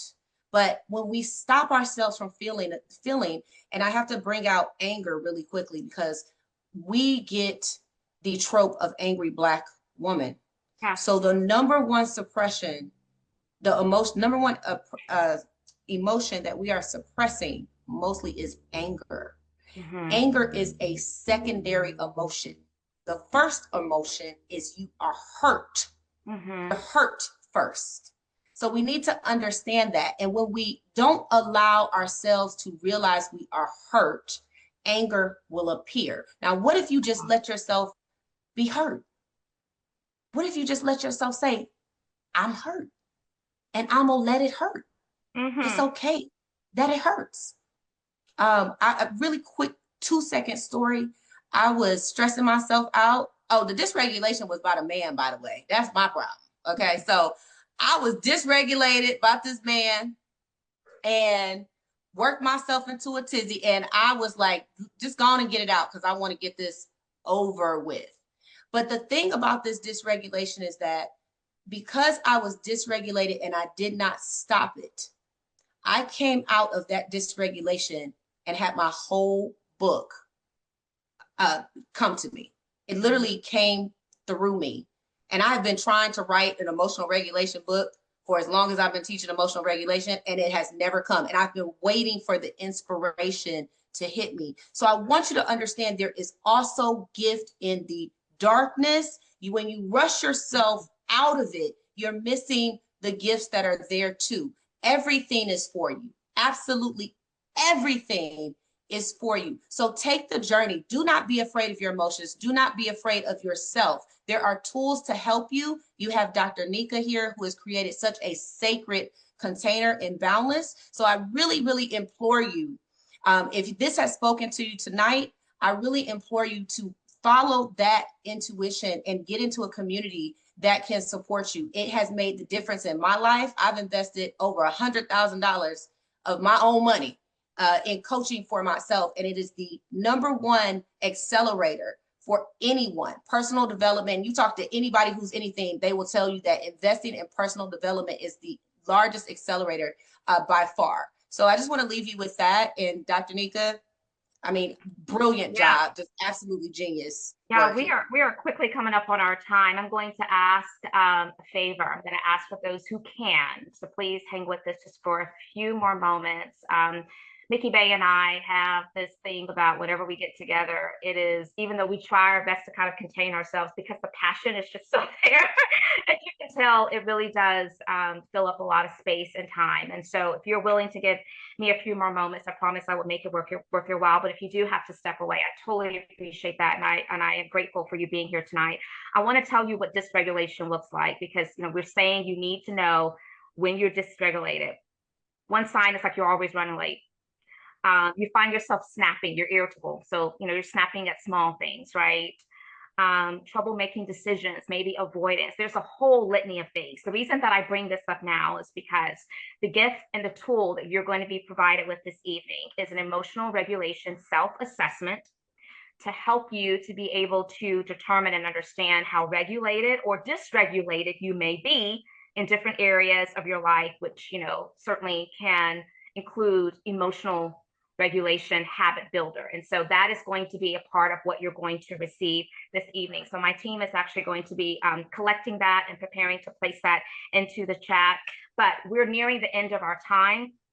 I want to take a moment to reflect on what we did tonight.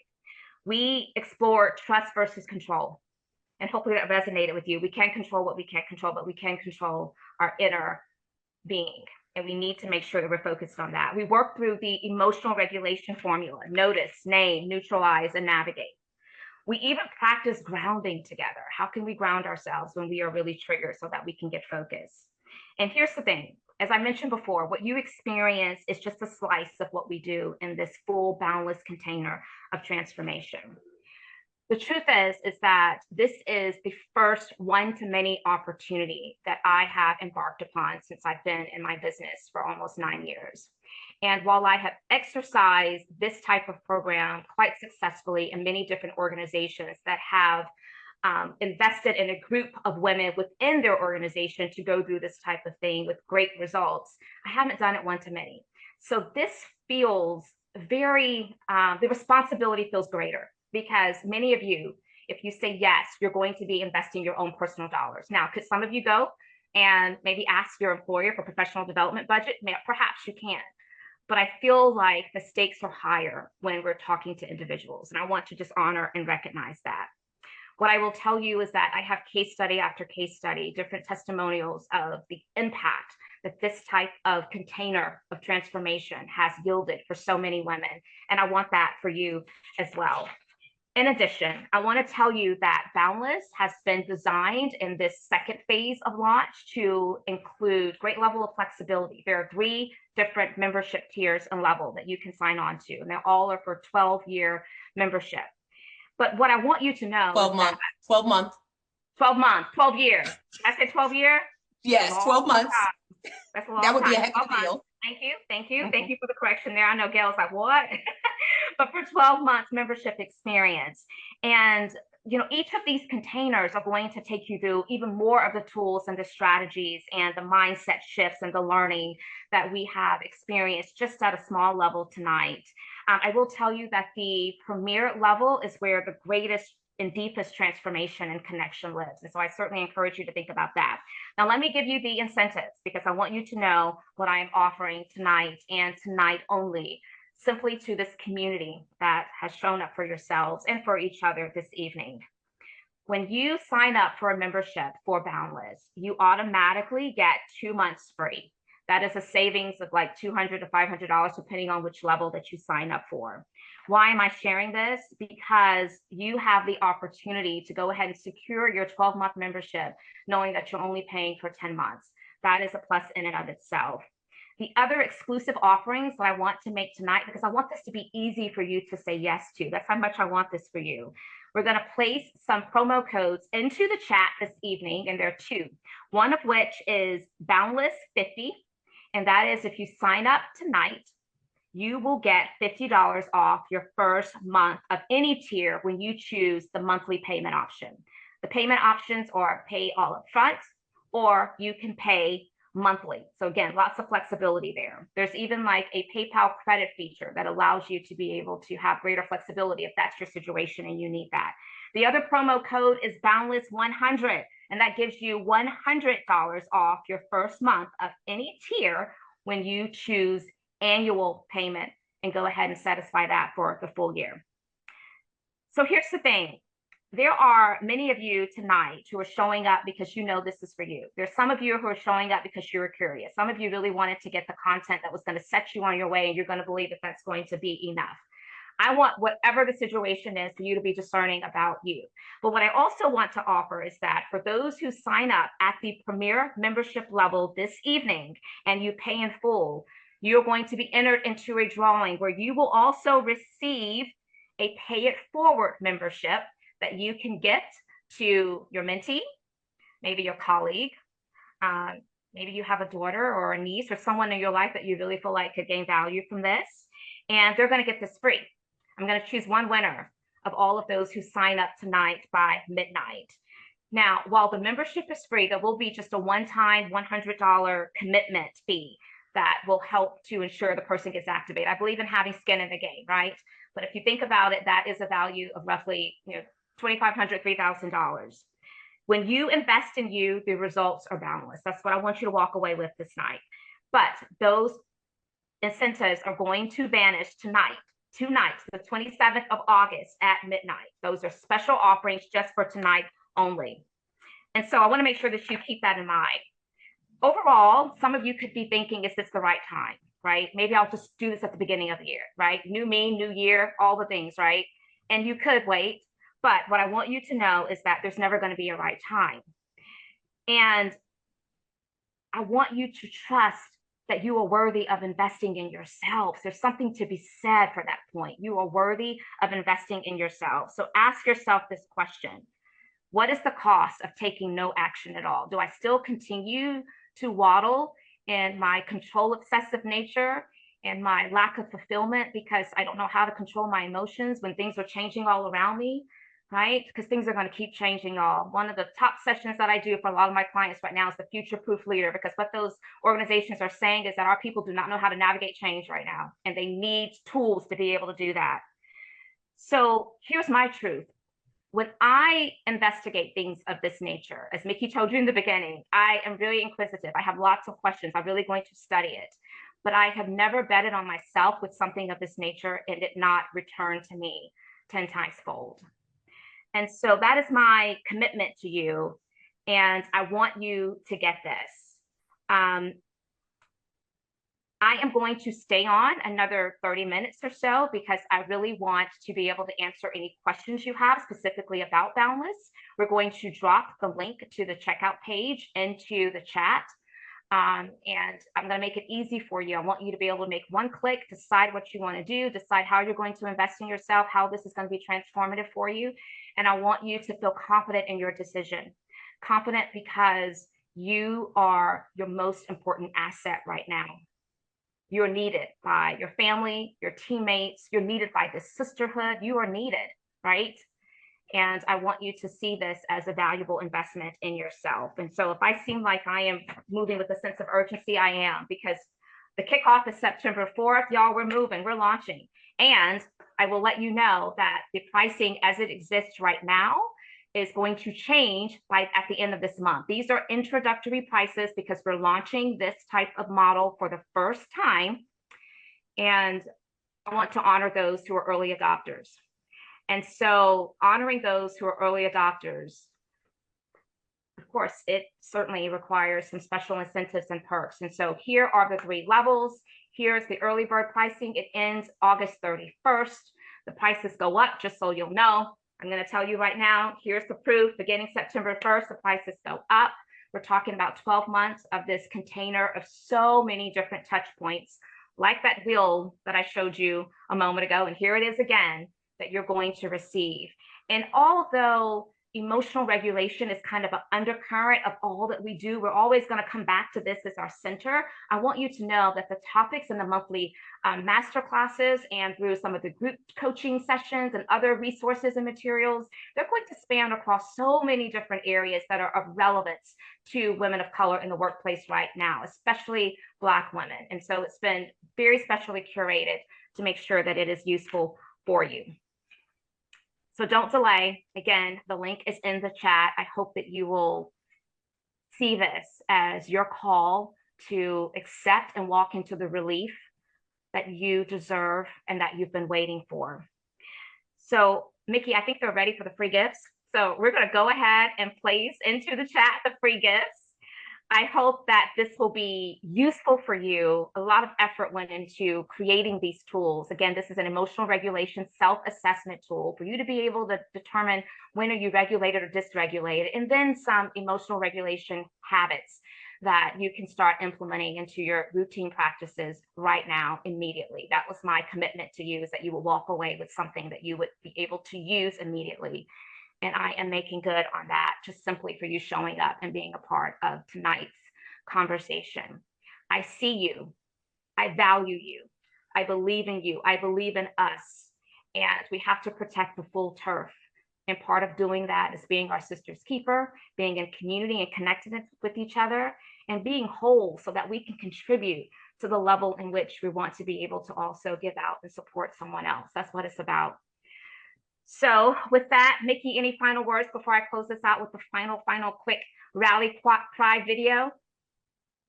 I see a lot of thank yous in the chat.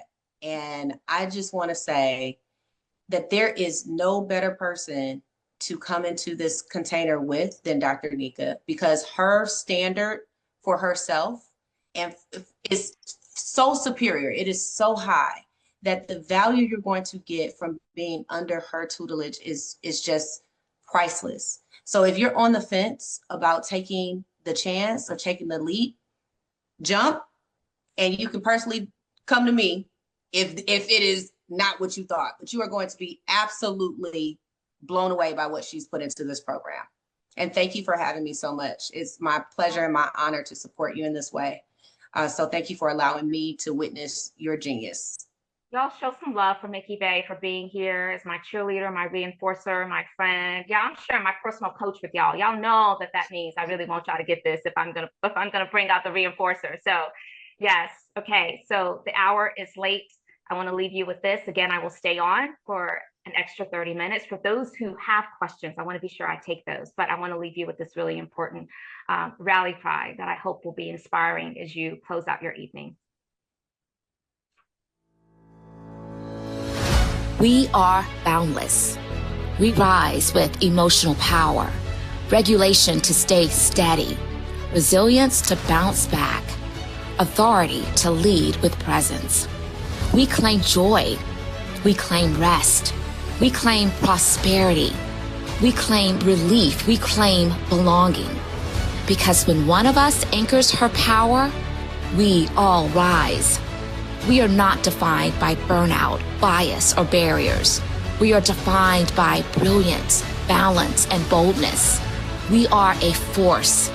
We are a sanctuary. We are a sisterhood. And we are unstoppable because we are boundless.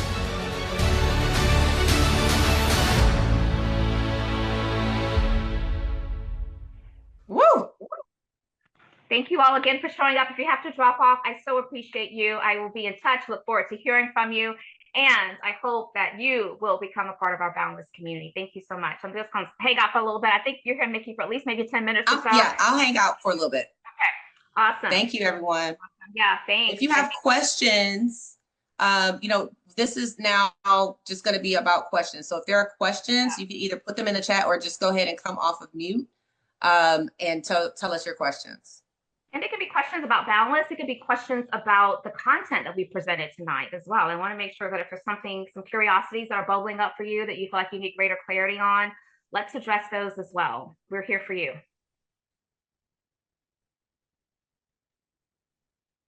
Oh, Dr. Nika, you that good. There's no questions. Look.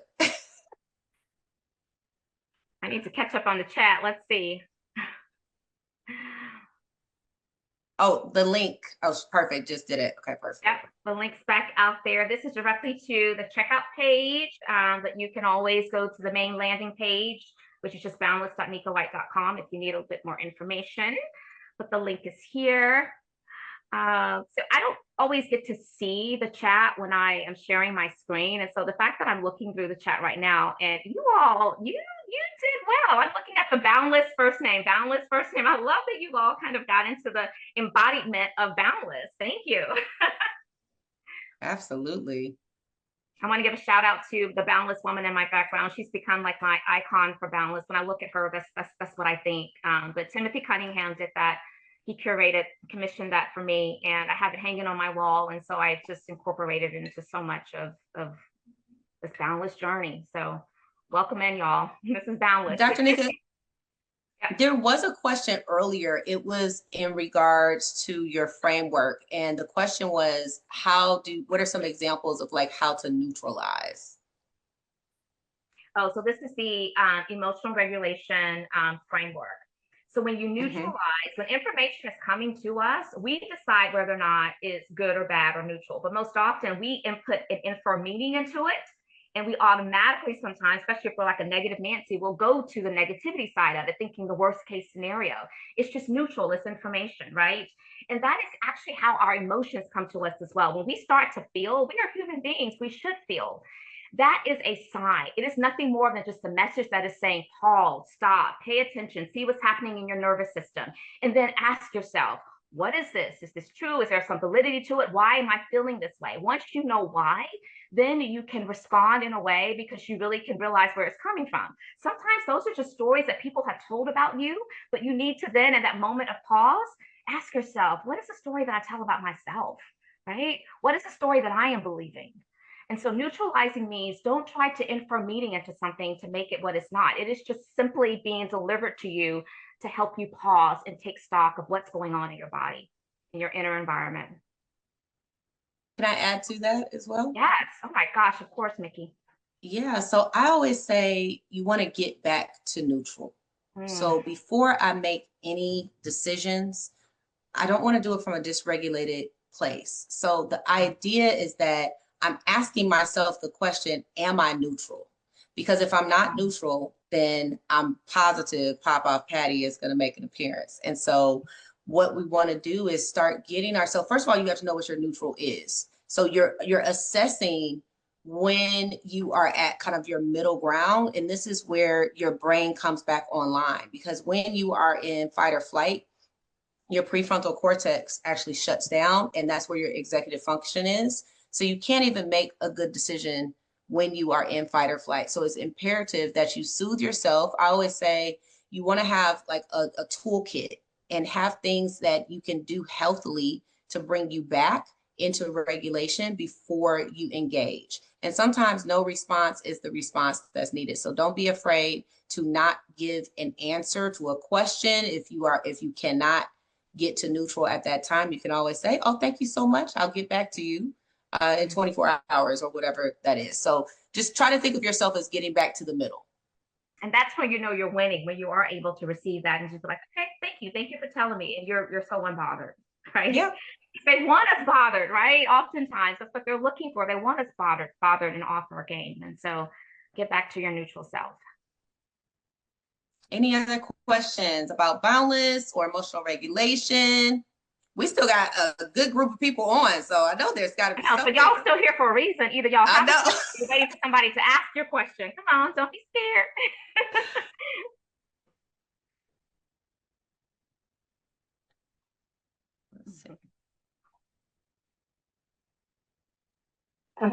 I wanted to mention something. Can you hear me okay?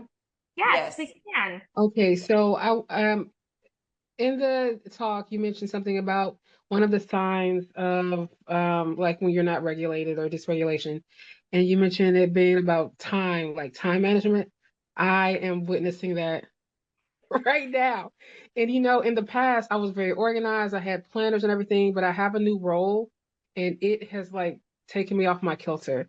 So and I had a moment with one of my supervisors where they responded, like they emailed me something, and I was very proud of myself for handling it to me in a very professional way, like in a very neutral way. I didn't know these words at the time, but I was able to, look at the email, get pissed off about it, tell somebody else that I was pissed off about it, but I did not tell that person.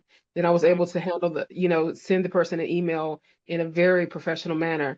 So I think I was practicing this, and they were not. However, I want to know, how do I get back to that neutral spot on a regular basis? Because I'm just dealing with something like I just feel very tensed more often than I used to. And I've been in this role for about a year. And I want to get, very good at it, but I don't feel like that's where I am right now.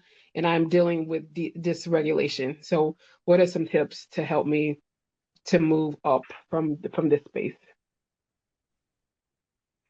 So good. I'll first start by saying that procrastination, which is often a reason that we run late habitually, is a sign too, because it says that we are avoiding something. We're trying to put it off to the very last minute because we don't want to have to deal with it. So the first step of just noticing what's happening in your body, to the point to where you're asking this question, I think is big in and of itself. I think that some soul searching to really be able to ask some very explicit questions to make sure that you are clear about why you're feeling the way you are, what has occurred, what has happened, because emotions are really coming to the fore because it's trying to tell you something. And so, Mikki, I'm trying to think of some of the examples that you've given us as we've kind of walked through some of these things. What's coming to mind for you that would be useful for this sister that's here asking this question? Yeah, I was writing when she was talking, and the first thing that came to mind is no venting or complaining. And I want to explain that. So I have a rule: no venting, no complaining, no gossiping. And the reason is because you really don't, venting actually is not helpful. Complaining is not helpful, and gossiping is not helpful. So you did all three in your story. And I'm not picking on you, but I want you to understand why this is important. Because when we are retelling a story that was triggering to us, we are also going back in time and pulling the emotions with us every time we tell the story. If you need to vent, my suggestion is to get a journal and to take it out on the page. That is my suggestion, because you can tell your journal anything. You don't know if you venting to a coworker or someone else, I don't know who it was, can get back to whomever you had the conflict with your boss. So we want to avoid those types of things. But the main thing is about what your internal environment is saying to you. I love that you have this awareness. Awareness is actually 90% of it. My first tip is to start becoming aware of the internal conversations you're having with yourself. What are you saying to yourself about yourself? And then we want to start changing that internal conversation so that you can change the emotion that is attached to it. I'm also sensing some insecurity in the function of the job. So I would study it. I would be so confident that you have the skill set to be able to perform this job, even though it still feels new to you and foreign. So those are my two. But I think that your awareness is going to get you a long way, even if you don't change it right now. So I want to be clear. Just because you notice it doesn't mean you have to do something about it in this moment. Sometimes there are things in my life that I notice is there. I just told y'all I crashed out about the van. I know that that's there, but I may not have the capacity to actually change it in the moment. But eventually I'm going to get to a point where I'm going to say, you know what, I'm tired of this resurfacing. It's resurfacing. It is a pattern, and I'm ready to do a different thing to teach my nervous system how to deal with this. Yeah, I love the solution of journaling. I journal every single morning, and I do think that that is really critical because, again, that built up energy, it has to go somewhere. And if it's not going to go on a piece of paper, that's just between you and that piece of paper, it's going to show up in some other kind of conversation or interaction with someone else, and it could be one that you will regret later, like the Nomad Nia that I told y'all about earlier today. But and then also the mention of just studying what's going to help set you up for success, knowing what kind of support you need, and then being willing to advocate for yourself. That is something else that we'll do inside the Boundless containers. What are some self-advocacy practices that allows us to really get the support we need? Because sometimes half of the battle is just being able to name it and tell people. We can't assume that people know what we need unless we are also kind of being communicative about our needs. Thank you so much for I have to say really quickly too, move your bodies. Mm-hmm. You need to move physically. And even if you are at work and like this happens, can you get up and go for a walk outside? Can you walk another floor in the building? Move the energy. And when you move that energy, even if you don't tell somebody, even if you don't have time to journal, you need to breathe in the nose and out of the nose, not the mouth. We want to breathe through the nose because we are trying to turn our nervous system down. And when you are breathing slowly and through your nose, it thinks you are at rest. When you are breathing through your nose and through your mouth, it thinks you're running. So the breathing pattern is very important to send the signal that I am indeed okay. Yeah. Sometimes what I will do when I find myself in a predicament where I know I'm feeling dysregulated, I'm tense, and the emotions are getting the best of me, is I will literally just kind of sit upright and I will put my hands on my stomach. I'll feel my belly kind of move up and down. And it's just acknowledgement of I'm okay, I'm safe, I'm breathing. And I may even say that to myself. I am safe. I am here. I got this. I am in control. You know, again, you may have to read out loud those dear stress letters, you know, tiny letters if you need to, but yeah, just remind yourself. And that's part of the boundless containers, learning to self-soothe, right? And the more that you are practiced at doing it, the more that you could go to your toolbox and you know immediately what to pull out and what to use in that moment. Yes, thank you for your question. That was a great question, great example. Anybody else? Y'all get free coaching right now. Hey, Nika, it's Takia. Takia, how are you? I'm good. I just want to say this was a very powerful masterclass. I'm already signed up, so I'm so excited and looking so forward to being a part of this. And Mikki, your tools are just they're invaluable. You know, I've recently went through a very stress-inducing situation. My mother was murdered 6 years ago, and unfortunately, we had to go back to a trial in June to reconvict the murderer. And it brought up so much that I didn't realize that I hadn't really processed or dealt with because I am someone that goes inward and I shut down when I can't control a situation.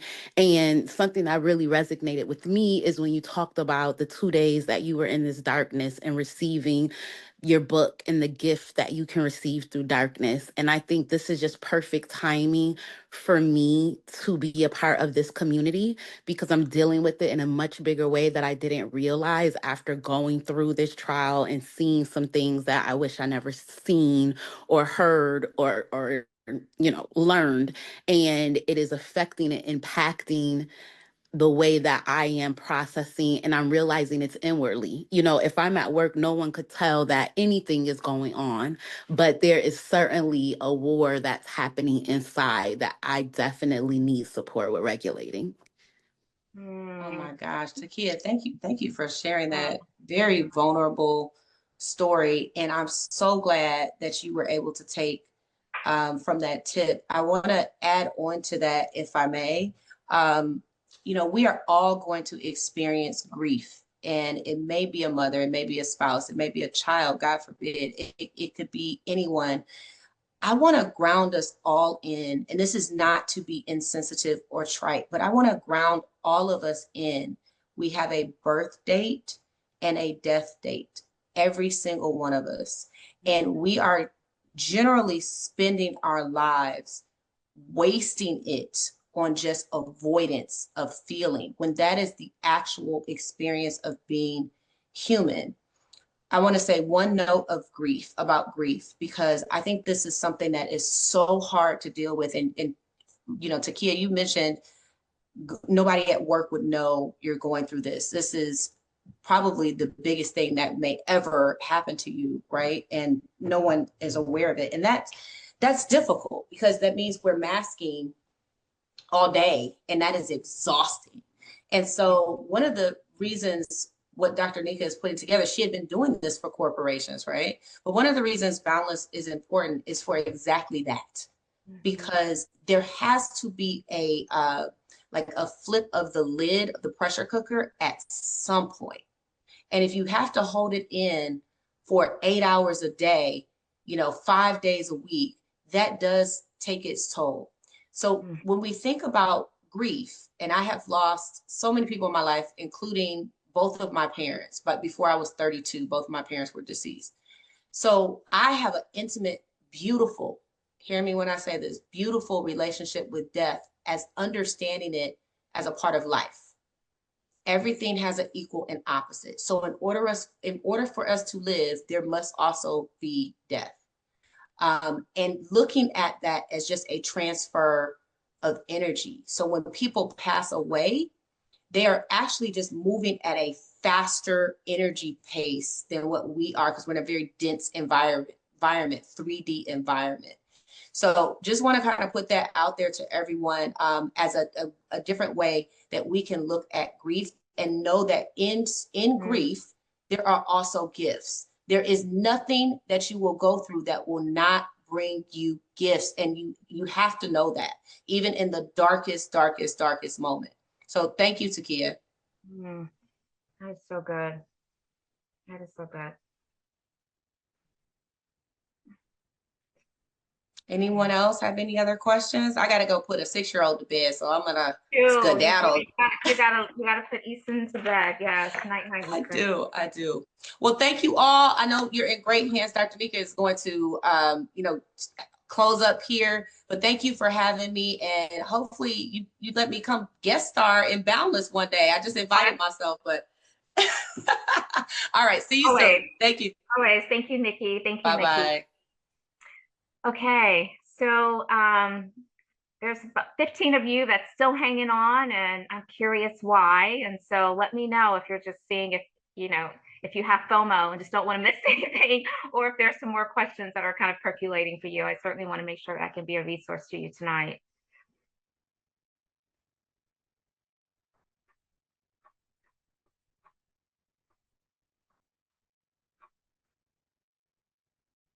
I can't wait to pull this chat later and just really go through all of the comments, because you all have been very communicative, and I love that. I love that about this group. I hope this resonated with you all tonight. I hope that you found it to be worthwhile your time.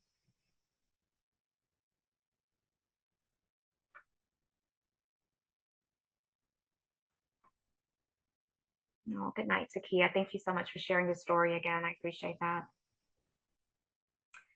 Okay, well, it's now officially 8 o'clock. And so seeing that there aren't any other questions or comments, I just want to thank you again for even the extra time that you spent with me this evening, and with Mikki and with the other sisters that have been able to join. I'm really grateful to have you a part of our community, and look forward to remaining in touch. whether you are going to be a part of Boundless now or maybe on into the future, it's definitely something that I will welcome you in with a deep commitment to ensuring that it's going to be worth your while. And so thank you all for being here tonight.